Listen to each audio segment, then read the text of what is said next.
gentleman named Sebastian, who has recently been saved from a shipwreck in which his sister had been lost, sets off for Orsino's court.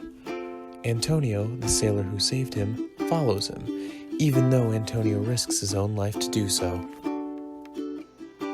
At Olivia's estate, Toby, Andrew, and Festy the Fool hold a late-night party. Maria comes in to quiet them, followed by Malvolio, who orders them to behave or be dismissed from the house. In retaliation, Maria plots to trap Malvolio with a forged letter that will persuade him that Olivia loves him. Orsino asks for a song to relieve his love longing. In conversation about the capacities for love in men and in women, Viola expresses her love for Orsino through a story about Cesario's sister. Orsino becomes curious about his sister's fate, but then turns back to his own longings and sends Cesario once again to visit Olivia. Maria lays her trap for Malvolio by placing her forged letter in his path. Toby, Andrew, and Fabian observe Malvolio's delight in discovering the love letter. Malvolio promises to obey the letter, doing many things that Olivia will actually find detestable. Delighted with their success, Maria and the others prepare to enjoy Malvolio's downfall.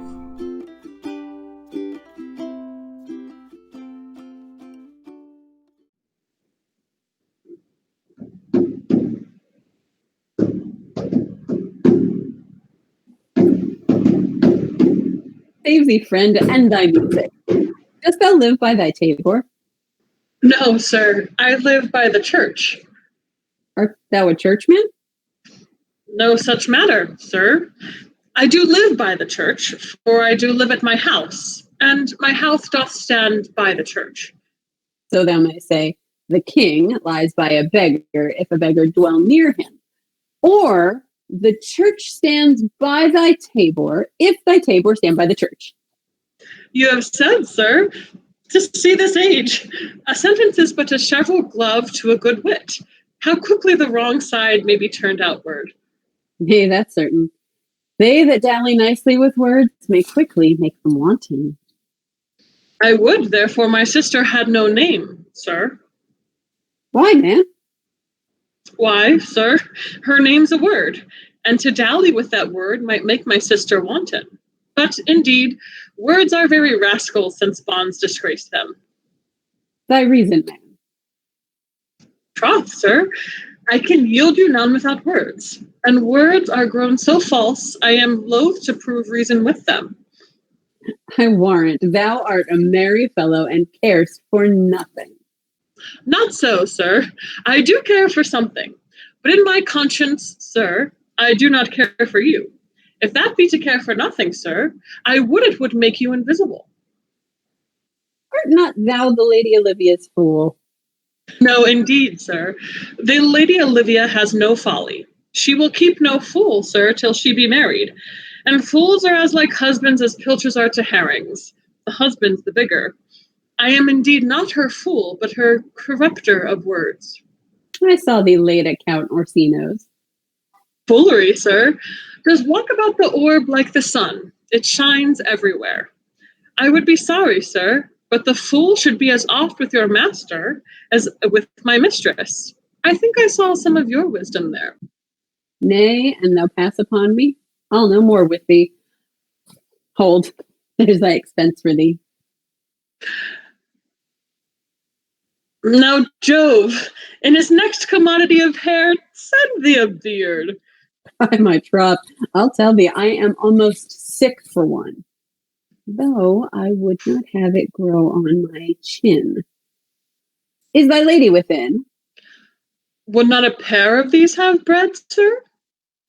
Yes, being kept together and put to use.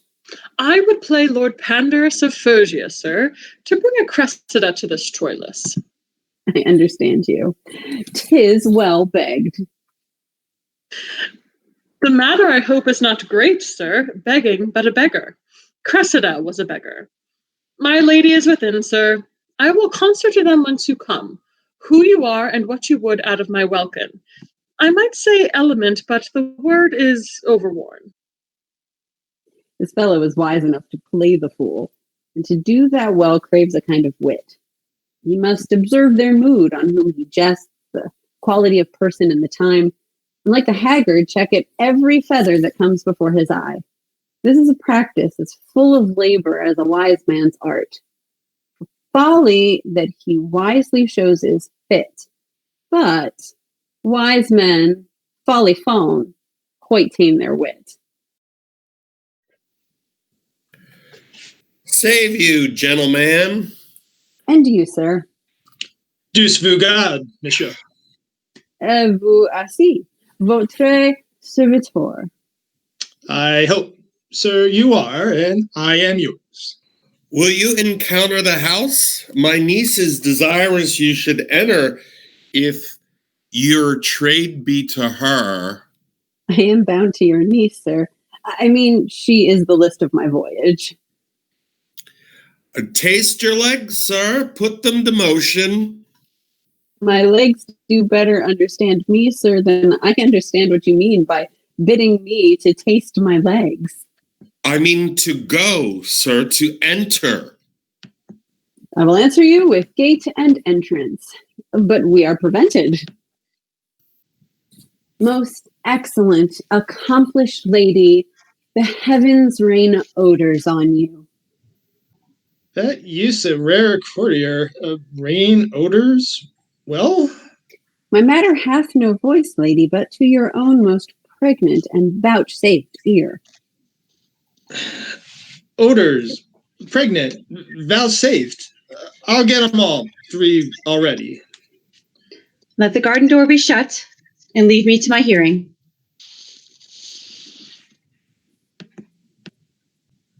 Give me your hand, sir. My duty, madam, and most humble service. What is your name? Cesario is your servant's name, fair princess. My servant, sir. 'Twas never merry world since lowly feigning was called compliment. Your servant to the Count Orsino youth. And he is yours, and his must needs be yours. Your servant's servant is your servant, madam. For him I think not on him. For his thoughts would they were blanks rather than filled with me. Madam, I am come to whet your gentle thoughts on his behalf. Oh, by your leave, I pray you. I bade you never speak again of him, but would you undertake another suit? I had rather hear you solicit that than music from the spheres. Dear lady. Give me leave. Beseech you. I did send, after the last enchantment you did hear, a ring in chase of you. So did I abuse myself, my servant, and I fear you. Under your hard construction must I sit to force that on you in a shameful cunning, which you knew none of yours. What might you think? Have you not set mine honor at the stake and baited it with all the unmuzzled thoughts the tyrannous heart can think? To one of your receiving, enough is shown. A cypress, not a bosom hides my heart, so let me hear you speak. I pity you. That's a degree of love. No, not a grise, for 'tis a vulgar proof that very oft we pity enemies. Why, then methinks 'tis time to smile again. O world, how apt the poor are to be proud. If one should be a prey, how much the better to fall before the lion than the wolf. The clock upbraids me with the waste of time. Be not afraid, good youth, I will not have you. And yet when wit and youth has come to harvest, your wife is like to reap a proper man. There lies your way, due west. Then westward ho. Grace and good disposition attend your ladyship. You'll nothing, madam, to my lord by me? Stay. I prithee tell me what thou think of me. That you do think you are not what you are. If I think so, I think the same of you. Then think you right. I am not what I am. I would you were as I would have you be. Would it be better, madam, than I am? I wish it might, for now I am your fool. Oh, what a deal of scorn looks so beautiful in the contempt and anger of his lip. A murderous guilt shows not itself more soon than love that would seem hid. Love's night is noon. Cesario, by the roses of the spring, by maidenhood, honor, truth, and everything, I love thee so, that maugre all thy pride, nor wit nor reason can my passion hide. Do not extort my reason from this clause, for that I woo. Thou therefore hast no cause, but rather reason thus with reason fetter. Love sought is good, but given unsought is better.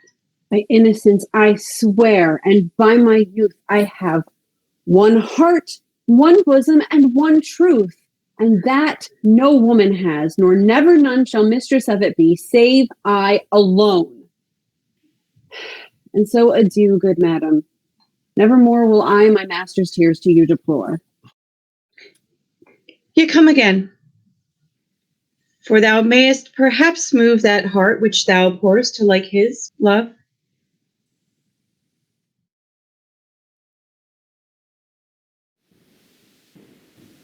No, faith, I'll not stay a jot longer.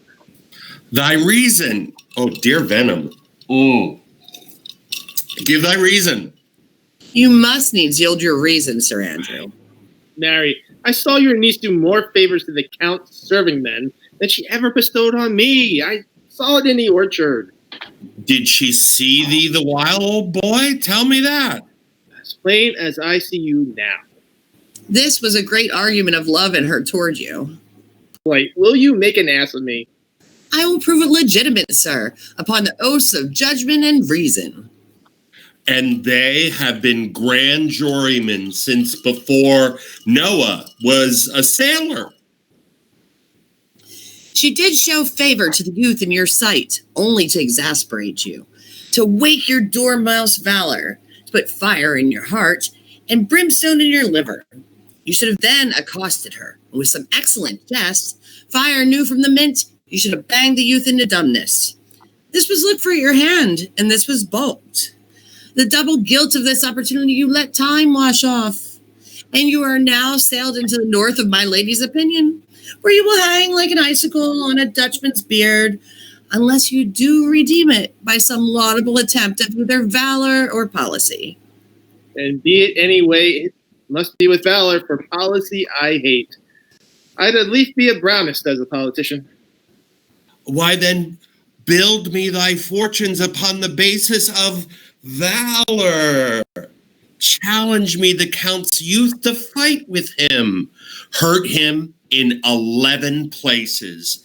My niece shall take note of it, and assure thyself, there is no love broker in the world can more prevail in man's commendation with women than report of valor. There is no way but this, Sir Andrew.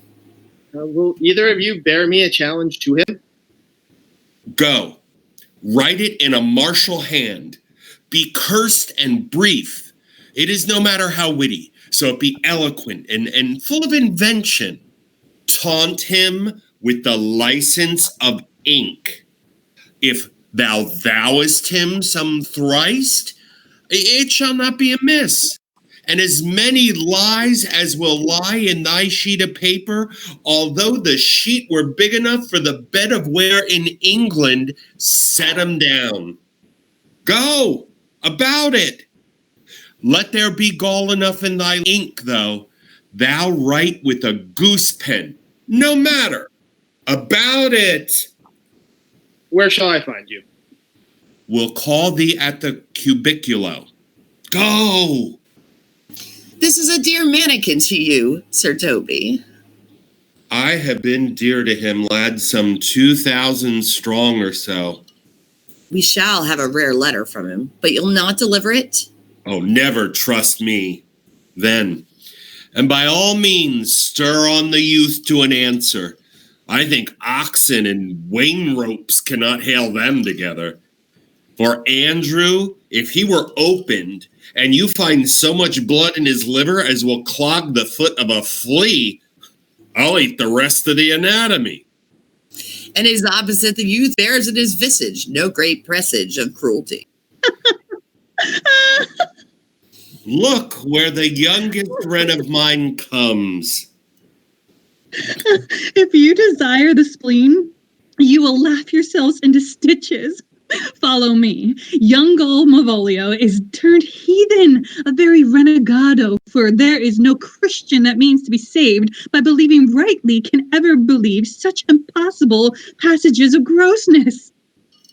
He's in yellow stockings. And cross-gartered? Oh, most villainously, like the pendant that keeps a school in the church. I have dogged him like his murderer. He does obey every point of the letter that I drop to betray him.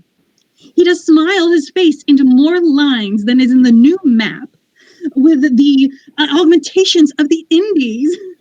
You have not seen a thing as 'tis. I can hardly forbear hurling things at him. I know my lady will strike him, and if she do, he'll smile and take it for great favor. Come, bring us where he is. I would not by my will have troubled you, but since you make your pleasure of your pains, I will no further chide you. I could not stay behind you. My desire more sharp than filed steel did spur me forth, and not all love to see you, though so much as might have drawn one to a longer voyage, but jealousy what might befall your travel, being less skilled in these parts, which to a stranger, unguided and unfriended, often prove rough and unhospitable. My willing love, the rather by these arguments of fear, set forth in your pursuit. My kind Antonio, I can no other answer but make thanks, and ever thanks, and oft good turns are shuffled off with such uncurrent pay. But were my worth, as is my conscience, firm, you should find better dealing. What's to do? Shall we go see the relics of this town? Tomorrow, sir. Best first go see your lodging. I'm not weary, and 'tis long tonight. I pray you, let us satisfy our eyes with the memorials and the things of fame that do renown this city. Would you'd pardon me, I do not without danger walk these streets. Once in a sea fight against the Count's galleys I did some service, of such note indeed that I retain here it would scarce be answered. Belike you slew great number of his people? The offense is not of such a bloody nature, albeit the quality of the time and quarrel might well have been given us bloody argument. It might well have been answered in repaying what we took from them, which, for traffic's sake, most of our city did. Only myself stood out, for which, if I be lapsed in this place, I shall pay dear. Do not then walk too open. It doth not fit me. Hold, sir, here's my purse. In the south suburbs at the Elephant is the best to lodge. I will bespeak our diet while you beguile the time and feed your knowledge with the viewing of the town. There shall you have it. Why I your purse? Haply your eye shall light upon some toy you have desired to purchase, and your store, I think, is not for idle market, sir. I'll be your purse bearer and leave you for an hour. To the Elephant. I do remember.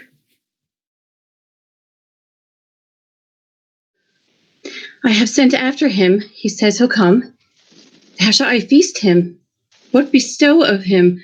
For youth is bought more oft than begged or borrowed. I speak too loud. Where's Malvolio? He is sad and civil and suits well for servant of my fortunes. Where is Malvolio?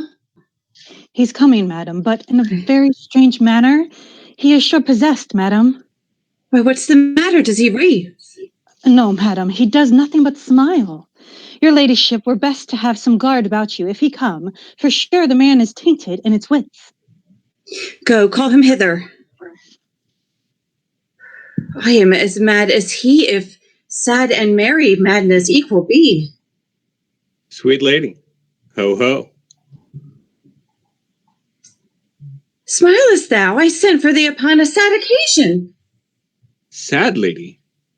I could be sad. This does make some obstruction in the blood, this cross-gartering. But what of that? If it please the eye of one, it is with me, as the very true sonnet is, please one, please all. Why, how dost thou, man? What is the matter with thee?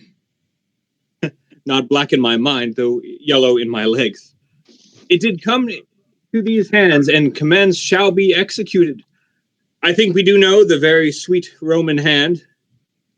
Wilt thou go to bed, Malvolio? To bed? Aye, sweetheart, and I'll come to thee. God comfort thee. Why dost thou smile so and kiss thy hand so oft? How do you do, Malvolio? At your request. Yes, nightingales answer daws. Why appear you with this ridiculous boldness before my lady? Be not afraid of greatness. 'Twas well writ. What meanest thou by that, Malvolio? Some are born great. Huh? Some achieve greatness. What sayest thou? And some have greatness thrust upon them. The heaven restore thee! Remember who commended thy yellow stockings. Thy yellow stockings? And wish to see thee ever cross-gartered. Cross-gartered? Go to, thou art made, if thou desirest to be so. Am I made? If not, let me see thee a servant still. Why, this is very midsummer madness. Madam, the young gentleman of the court Orsino is returned. I could hardly entreat him back. He attends your ladyship's pleasure. I'll come to him. Good Maria, let this fellow be looked to. Where's my cousin Toby? Let some of my people have a special care of him. I would not have him miscarry for the half of my dowry. Oh, home. Do you come near me now? No worse man than Sir Toby to look to me. This concurs directly with the letter. She sends him on purpose that I may appear stubborn to him. For she incites me to that in the letter. Cast thy humble thoughts, says she. Be opposite with the kinsman, surly with thy servants. Let thy tongue tang with arguments of state. Put thyself into the trick of singularity. And consequently sets down the manner how, as a sad face, a reverend carriage, a slow tongue, in the habit of some sir of note, and so forth. I have limed her. But it is Jove's doing, and Jove make me thankful. And when she went away now, let this fellow be looked to. Fellow. Not Malvolio, nor after my degree, but fellow. Why, everything adheres together, that no dram of a scruple, no scruple of a scruple, no obstacle, no incredulous or unsafe circumstance. What can be said? Nothing that can be can come between me and the full prospect of my hopes. Well, Jove, not I, is the doer of this, and he is to be thanked.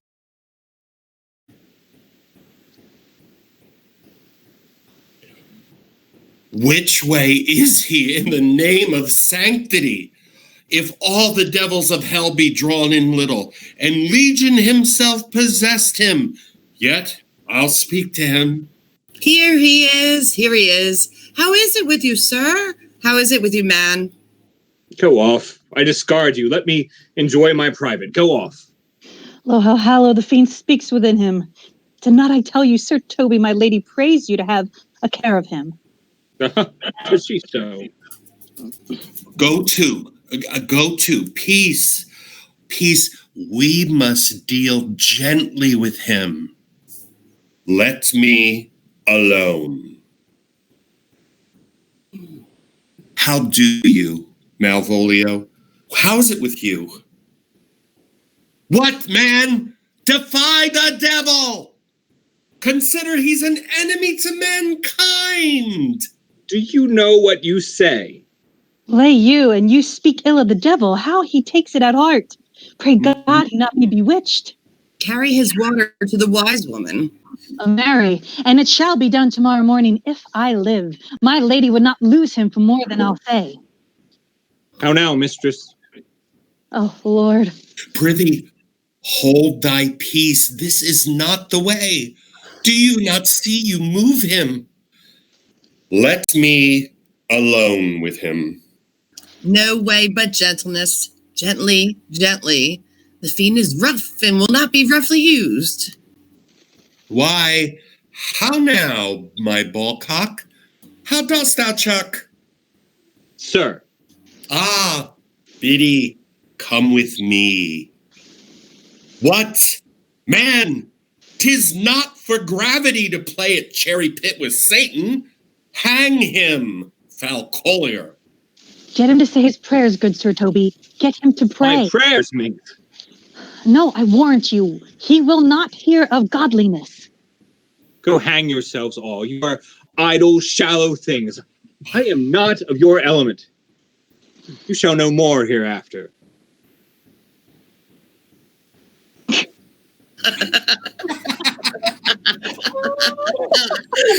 Is it possible? If this were played upon a stage now, I would condemn it as an improbable fiction. His very genius hath taken the infection of the device, man. Nay, pursue him not, lest the device take air and taint. Why, we shall make him mad indeed.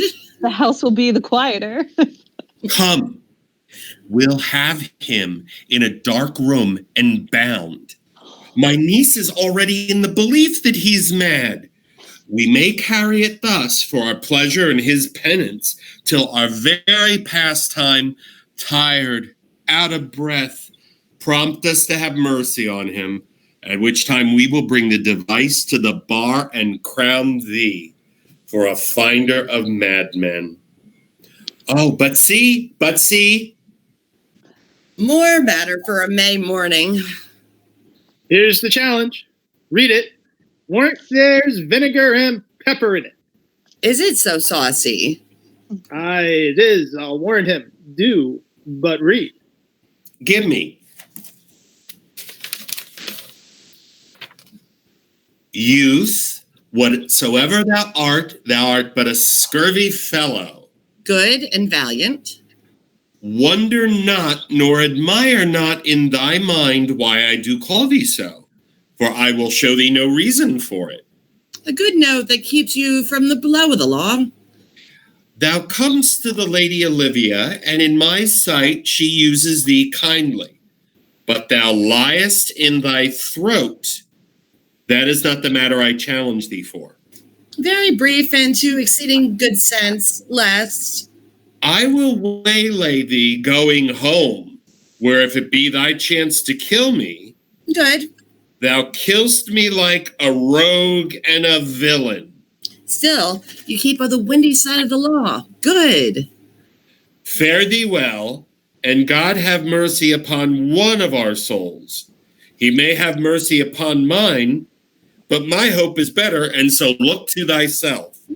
Thy friend, as thou usest him, and thy sworn enemy, Andrew Aguecheek. If this letter move him not, his legs cannot. I'll give it to him. You may have very fit occasion for it. He is now in some commerce with my lady, and will be by and by depart. Go, Sir Andrew. Scout me for him at the corner of the orchard like a bum bailing. So soon as ever thou seest him, draw. And as thou drawest, swear horrible. For it come to pass off that a terrible oath with a swaggering accent, sharply twanged off, gives manhood more approbation than ever proof itself would have earned him. Away! Hey, let me alone for swearing. Now will not I deliver his letter, for the behavior of the young gentleman gives him out to be of good capacity in breeding. His employment between his lord and my niece confirms no less. Therefore, this letter, being so excellently ignorant, will breed no terror in the youth. You will find it comes from a clodpole. But, sir, I will deliver his challenge by word of mouth. Set upon Aguecheek a notable report of valor, and drive the gentleman, as I know his youth will aptly receive it, into a most hideous opinion of his rage, skill, fury, and impetuosity. This will so fright them both that they will kill one another by the look, like cockatrices. Here he comes with your niece. Give way till he take leave, and presently after him. I will meditate the while upon some horrid message for a challenge. I have said too much unto a heart of stone, and laid my honor too unchary on it. There's something in me that reproves my fault, but such a headstrong, potent fault it is, that it but mocks reproof. With the same behavior that your passion bears goes on my master's griefs. Here, wear this jewel for me. 'Tis my picture, refuse it not. It hath no tongue to vex you, and I beseech you come again tomorrow. What shall you ask of me that I'll deny, that honor saved may upon asking give? Nothing but this, your true love for my master. How with mine honor may I give him that which I have given to you? I will acquit you. Well, come again tomorrow. Fare thee well. A fiend like thee might bear my soul to hell.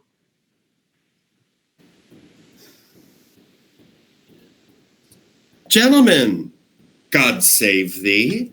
And you, sir. That defense thou hast, betake thee to it. Of what nature the wrongs are thou hast done him, I know not. But thy interceptor, full of despite, bloody as the hunter, attends thee at the orchard end. Dismount thy tuck, be yare in thy preparation, for thy assailant is quick, skillful, and deadly. You mistake, sir. I am sure no man hath no quarrel to me. My remembrance is free and clear from any image of offense done to any man. You'll find it otherwise, I assure you. Therefore, if you hold your life at any price, betake you to your guard, for your opposite hath in him what youth, strength, skill, and wrath can furnish him withal. I pray you, sir, what is he? He is night, dubbed with unhatched rapier and on carpet consideration, but he is a devil in private brawl.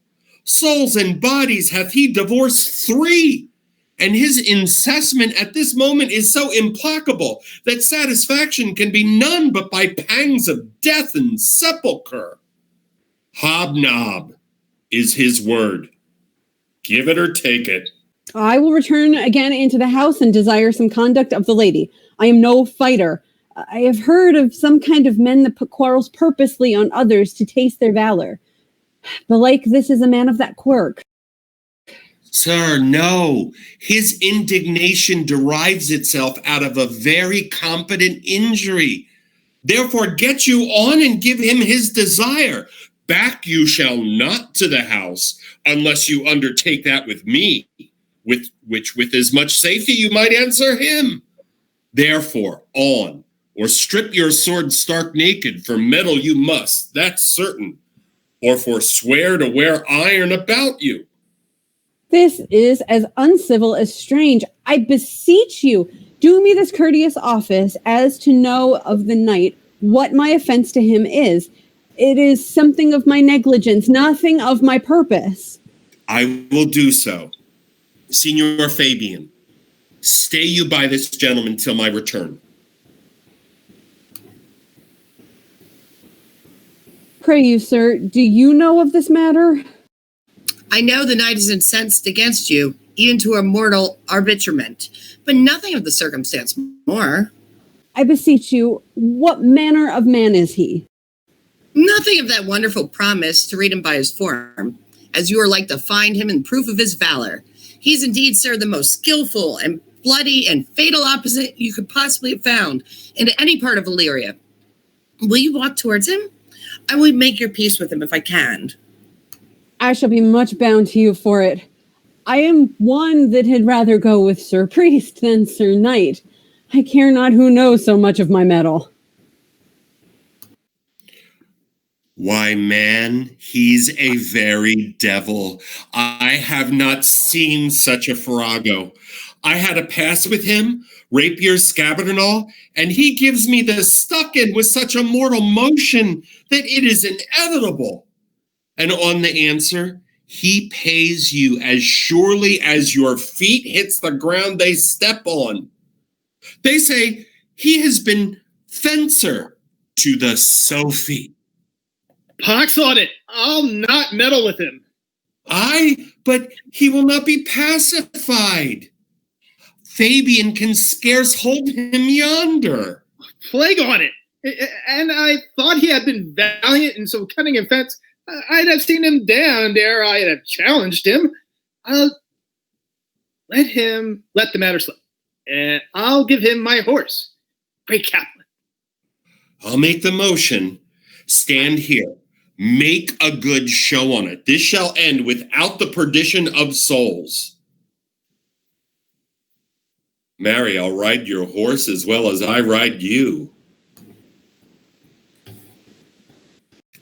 I have his horse to take up the quarrel. I have persuaded him the youth's a devil. He is as horribly conceited of him and looks as pale as if a bear were at his heels. There's no remedy, sir. He will fight with you for oath's sake. Marry, he hath better bethought him of his quarrel, and he found that now scarce to be worth talking of. Therefore, draw for the supportance of his vow. He protests he will not hurt you. Pray God defend me. A little thing would make me tell them how much I lack of a man. Give ground if you see him furious. Come, Sir Andrew, there's no remedy. The gentleman will, for his honor's sake, have one bout with you. He cannot by the duello avoid it, but he has promised me, as he is a gentleman and a soldier, he will not hurt you. Go on. To it. Pray God he keep his oath. I do assure you, 'tis against my will. Put up your sword. If this young gentleman have done offense, I take the fault on me. If you offend him, I for him defy you. You, sir, why? What are you? One, sir, that for his love dares yet do more than you have heard him brag to you he will. Nay, if you be an undertaker, I am for you. Oh, good Sir Toby, hold. Here come the officers. I'll be with you anon. Pray, sir, put your sword up, if you please. Marry, will I, sir? And for that I promise you, I'll be as good as my word. He will bear you easily and reigns well. This is the man. Do thy office. Antonio, I arrest thee at the suit of Count Orsino. You do mistake me, sir. No, sir, no jot. I know your favor well, though now you have no sea cap on your head. Take him away. He knows I know him well. I must obey. This comes with seeking you, but there's no remedy. I shall answer it. What will you do now my necessity makes me to ask you for my purse? It grieves me much more than for what I cannot do for you than what befalls myself. You stand amazed, but be of comfort. Come, sir, away. I must entreat of you some of that money. What money, sir? For the fair kindness you have showed me here, and part being prompted by your present trouble, out of my lean and low ability, I'll lend you something. My having is not much. I'll make division of my present with you. Hold, there's half my coffer. Will you deny me now? Is it possible that my deserts to you can lack persuasion? Do not tempt my misery, lest that it make me so unsound a man as to upbraid you with those kindnesses that I have done for you. I know of none, nor know I you by voice or any feature.